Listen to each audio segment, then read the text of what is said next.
एक गांव था पालमपुर। उस गांव में सविता अपने नातियों के साथ रहा करती थी। आज सविता अपने नातियों को कहानी सुनाने वाली थी। बच्चों, आज मैं आपको एक कहानी सुना रही हूँ। एक गांव में एक रमेश नामक व्यक्ति अपने परिवार के साथ एक बड़े से घर में रहता था। रमेश के परिवार में उसकी पत्नी नीलम और उसके बुजुर्ग पिता हर्ष थे। रमेश और नीलम की केवल एक ही संतान थी और वो था उनका पुत्र अजय। रमेश की माँ का कई सालों पहले निधन हो गया था। रमेश जिस घर में रहता था उस घर के मालिक रमेश के पिता थे। एक दिन नीलम अपने ससुर के पास बैठी हुई थी। बहू, बहू, मैं क्या सोचता हूँ कि अब मुझे अपनी संपत्ति में से आधी संपत्ति अनाथाश्रम में दान कर देनी होगी। वैसे भी मेरी इतनी जायदाद का क्या करूँगा मैं। आधी जायदाद तो हमारे पास रहेगी और आधी से उन अनाथ बच्चों का पेट भरता रहेगा। ये बात सुनकर नीलम दंग रह जाती है।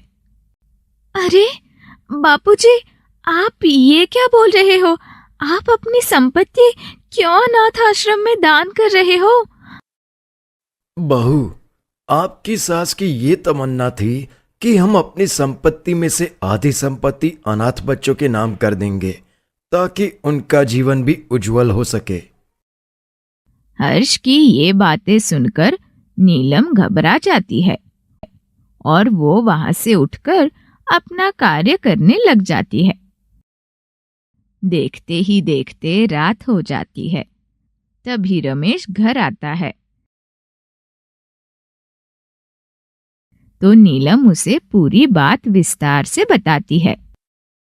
ये पिताजी बिना बुढ़ापे में सठिया गए हैं।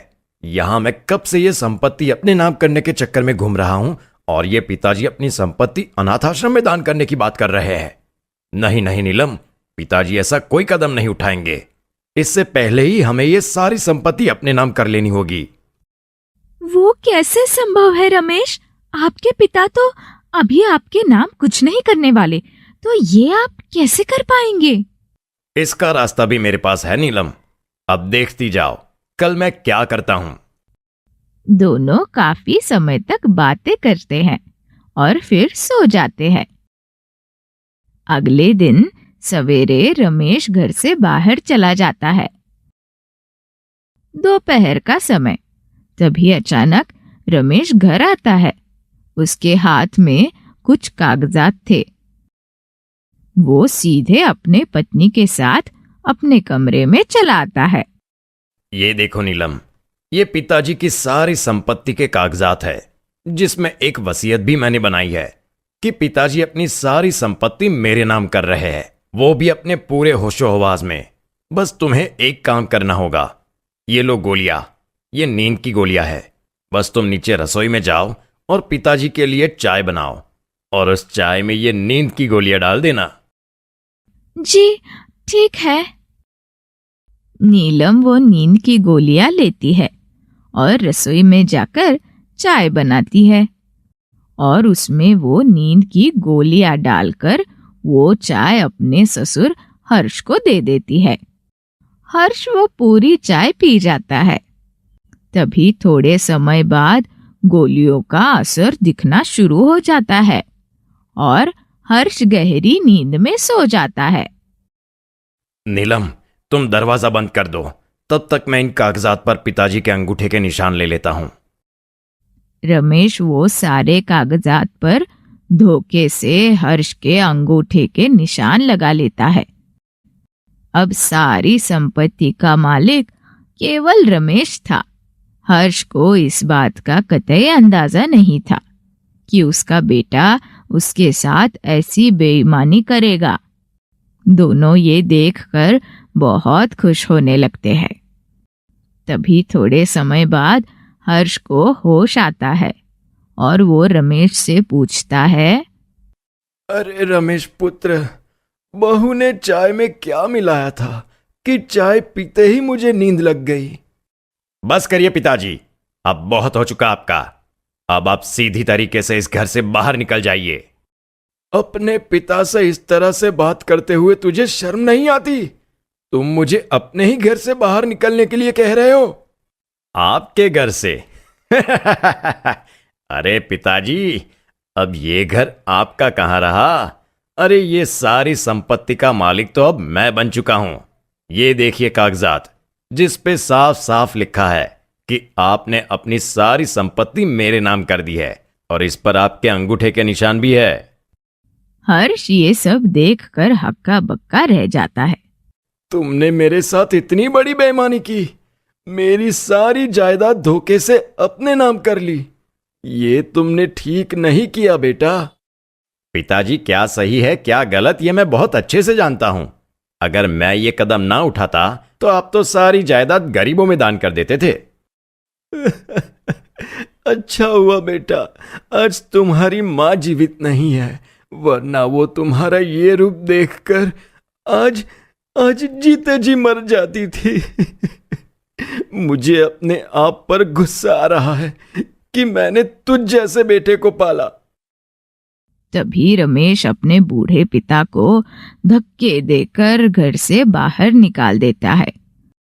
हर्ष रोता रहा, गिड़गिड़ाता रहा, पर रमेश को अपने बूढ़े पिता पर जरा रहम नहीं आया।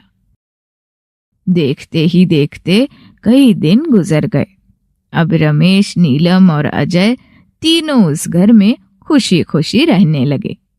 नीलम ने अपने लिए 2 नई कार भी खरीद ली थी।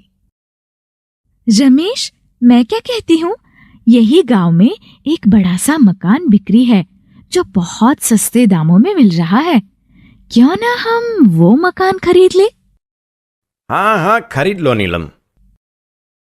ये बात सुनकर नीलम वो मकान खरीद लेती है। इसी तरह रमेश और नीलम अपने जायदाद लुटाते रहे। देखते ही देखते कई साल बीत गए। अब अजय बड़ा हो चुका था और उसका ब्याह एक उर्मिला नामक महिला के साथ हो गया था। उर्मिला एक नए ख्यालात की लड़की थी। उसे घरेलू कार्यों में जरा भी दिलचस्पी नहीं थी। एक दिन नीलम अपनी बहू उर्मिला को बहुत खरी खोटी सुनाने लगी। उर्मिला बहू, ये सब क्या है? जब से तुम इस घर में ब्याह कर आई हो, तब से तुमने एक भी दफा रसोई में अपने हाथों से भोजन नहीं बनाया।